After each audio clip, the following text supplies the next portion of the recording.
Heimer, que es ministro de Ecología, que dice, lo voy a leer así medio rapidito y después vamos a pedir que nos expliquen un poco, que hace lugar a un recurso jerárquico interpuesto contra la resolución 411/19 del Ministerio de Ecología y Recursos Naturales, revocándose otra resolución también del Ministerio, que es la 515, declarando la nulidad de otra resolución. Parece así medio bien engorroso, pero es interesante porque dice varias cosas. Y está en línea para charlar de esto Roxana Rivas, que es abogada de EMIPA, ENDEPA, del equipo misionero de Derechos Humanos, Justicia y Género también, para contarnos un poco qué significa este decreto. Roxana, muy buenas tardes, ¿cómo estás? Hola, ¿cómo están? Muy bien, gracias. Bueno, así traducido, ¿qué significa este decreto? Bueno, este decreto, digamos, en los hechos, lo que significa es que se frena el proyecto o el plan de manejo sustentable que había presentado, que había aprobado el Ministerio de Ecología a fines del 2019, a CARVA, y impidiendo que se lleve adelante lo que nosotros siempre denunciamos como desmonte en el territorio indígena perteneciente a Caacupé, Ibicuitá, Coenyú y otras comunidades más. Es el final de un camino larguísimo que venimos llevando adelante. No sé si ustedes se acuerdan que inclusive hubo un amparo contra este tema, y veníamos como atajando esta incursión de CARVA como se podía, cuando sale la autorización, porque este recurso está dejando nula una autorización que hizo el Ministerio de Ecología en ese 2019, como te decía, y a partir de ahí nosotros empezamos con los recursos de reconsideración, que es como el de revisión, que no se resolvió hasta pasado más de un año, y de hecho se resuelve en contra de las comunidades después de que la Cámara de Apelaciones, donde habíamos presentado un amparo, decreta una medida de no innovar hasta que se resuelva ese recurso. El Ministerio de Ecología se entera de esta resolución y en 2 días lo resuelve rechazándonos. Nosotros continuamos con la medida, con el recurso administrativo o la vía administrativa, como se dice, y presentamos el jerárquico ante el gobernador.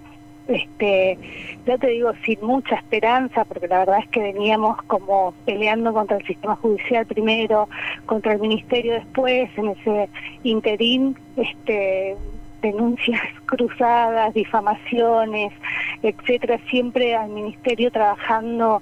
Y en ese interín también, Roxana, en ese interín también decir las comunidades poniendo el cuerpo ahí, digamos, ¿no? Para evitar el avance del desmonte. De hecho, se termina como frenando cada vez que las comunidades, sobre todo los más jóvenes, empezaban a impedir a los tractores que avancen. Y nosotros tenemos denuncias de por ejemplo, de haber sido tiroteados los más jóvenes, porque el monte en general es recorrido por todas las comunidades, pero principalmente por los más jóvenes, digamos. Y bueno, o sea, es el cuerpo de ellos presente en el monte y las herramientas legales que tenemos a disposición, y que además son muy difíciles de conseguir. Cuando presentamos el amparo por este mismo hecho en el 2020, en plena pandemia, la justicia, por ejemplo, se pone a discutir nuestra legitimidad, y en ese momento nos ordenaba que en 2 días los caciques ratificaran mi gestión, lo que significaba casi un imposible cuando no podían moverse, no había transporte público, no había nada, y siempre esos obstáculos, ¿no? Al punto que la propia jueza que había intervenido dijo, esto no debería ser un amparo, sino un pronto despacho. En el interín hablamos de meses en los que actuaba esta justicia, no dictaba ninguna medida cautelar de no innovar, así que en todo ese interín el CARVA entraba, salía, hacía lo que quería, salvo cuando la resistencia era tan fuerte de las comunidades que podían frenarla. Cuando finalmente... Sí, perdón. Pensaba, ¿es territorio relevado, este que reivindica Carva también, es territorio que las comunidades reclaman como suyas? Es territorio relevado y además es el territorio por el cual se está pidiendo la titularidad. Nosotros presentamos una demanda judicial de escrituración, de titularización a partir del relevamiento. Así que todo eso está en discusión. De hecho, tuvimos que hacer esta demanda porque veíamos que con el relevamiento hecho no estaba alcanzando, porque no se estaba respetando ni por el Estado, ni por, menos todavía por las empresas. Así que sí. Que hay que decir esto, Roxana, ¿no? Se supone que la Ley de Emergencia de Territorios Indígenas, uno de los objetivos con el relevamiento es evitar el avance sobre los territorios, los desalojos, bueno, este tipo de ataques también al propio territorio. Sí, y sobre todo esto el relevamiento implica el reconocimiento de la posesión ancestral, que en términos jurídicos tiene un efecto concreto, ¿no? Y es que se les está reconociendo un derecho real sobre ese territorio y que no se lo puede afectar sin consentimiento de las comunidades. Y aún con estos consentimientos, con el límite que tiene el de la propiedad comunitaria indígena, que es su imprescriptibilidad, la prohibición de vender y la posibilidad de negociar sobre ellos.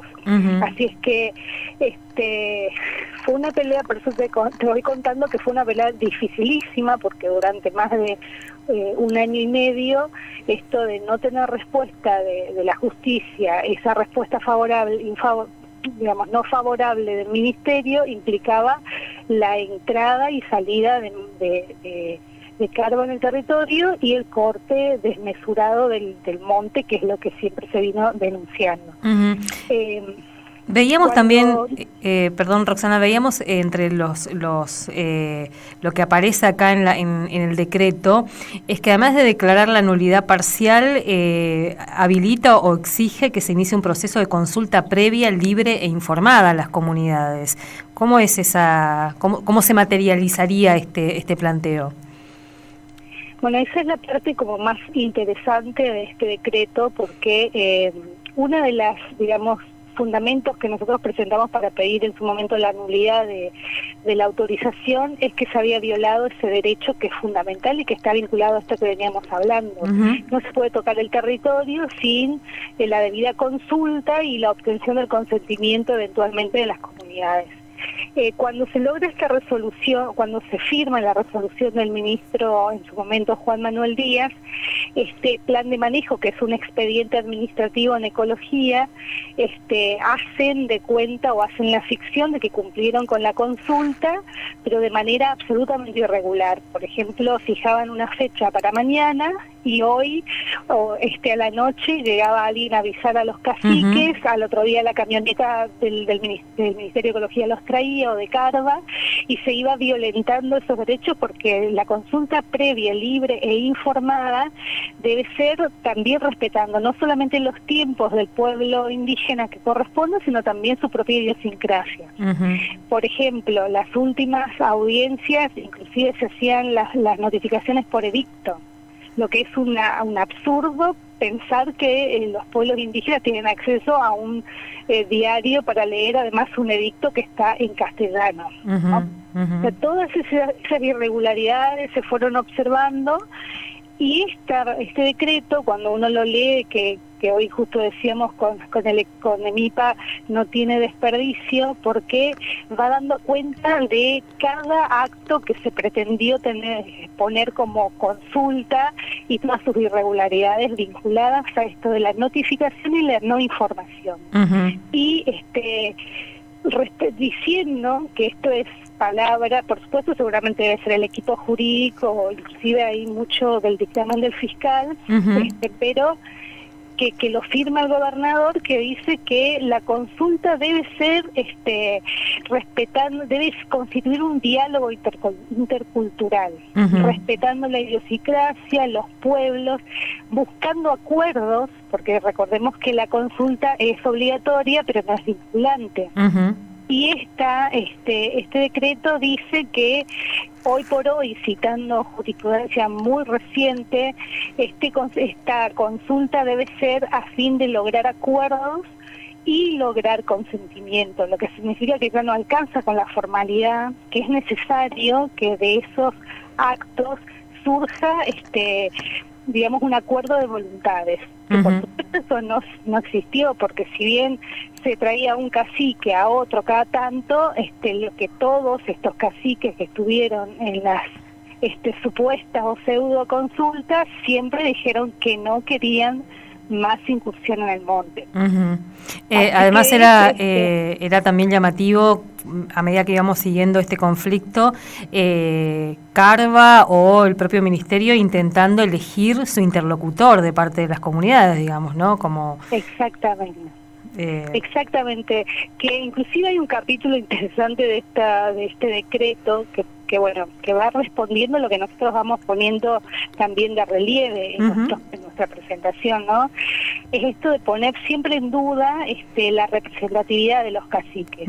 Y ahí aparecen conceptos tales como la defensa de los intereses difusos, que ahí el medio ambiente, los derechos colectivos, etcétera, no podemos estar perdiendo años pensando si el cacique representa a todos, si aquel representa a aquel o no, cuando en realidad lo que representa es un interés colectivo que es indiscutible. Y además estos en Murubichá tenían todos suficientemente acreditadas sus personerías, así que fue una buena, digamos, un muy buen decreto y además una muy agradable sorpresa para los que venimos también llevando esta lucha, acompañando esta lucha de los pueblos Bugá por la recuperación de su territorio.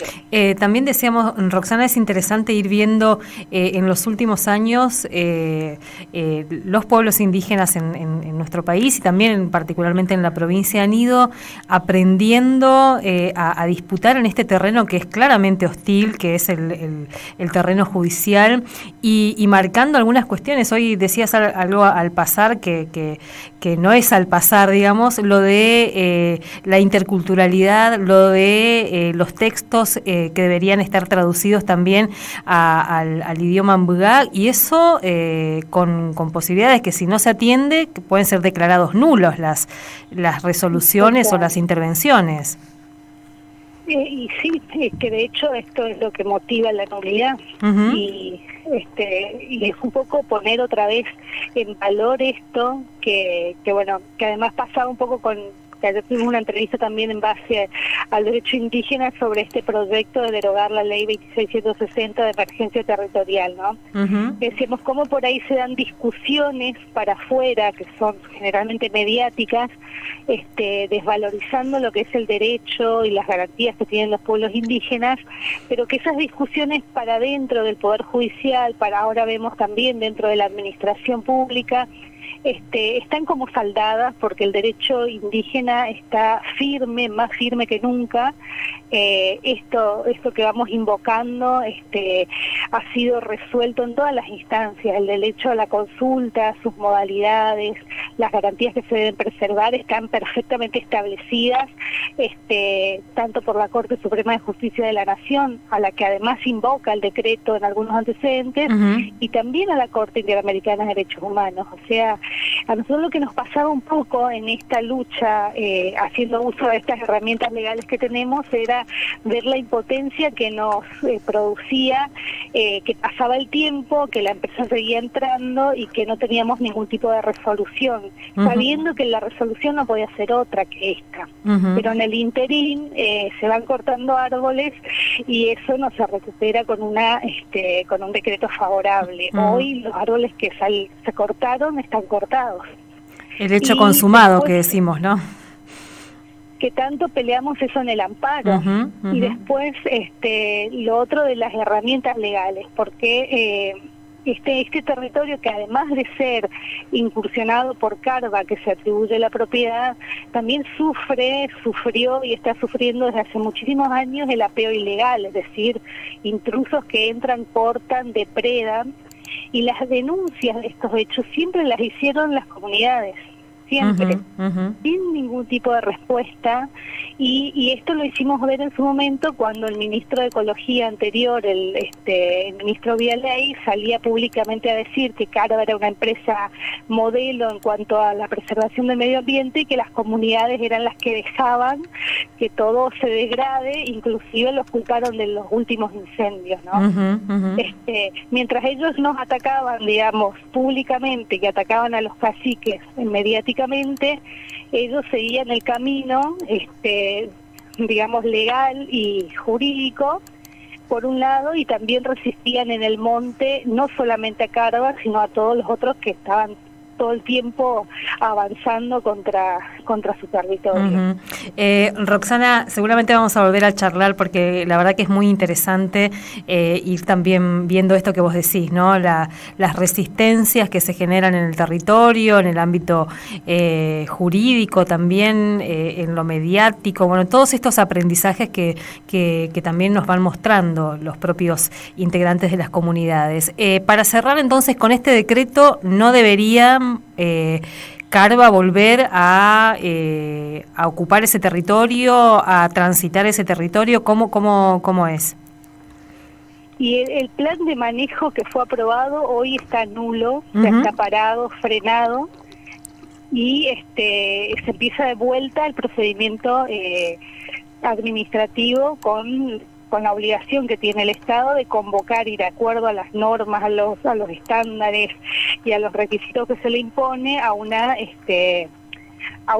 consulta libre, previa, informada, que además con este mandato también de decir logren acuerdos, no basta con escuchar y después hacer lo que uno quiere, lo que significa que la participación de los pueblos y su palabra debe ser escuchada.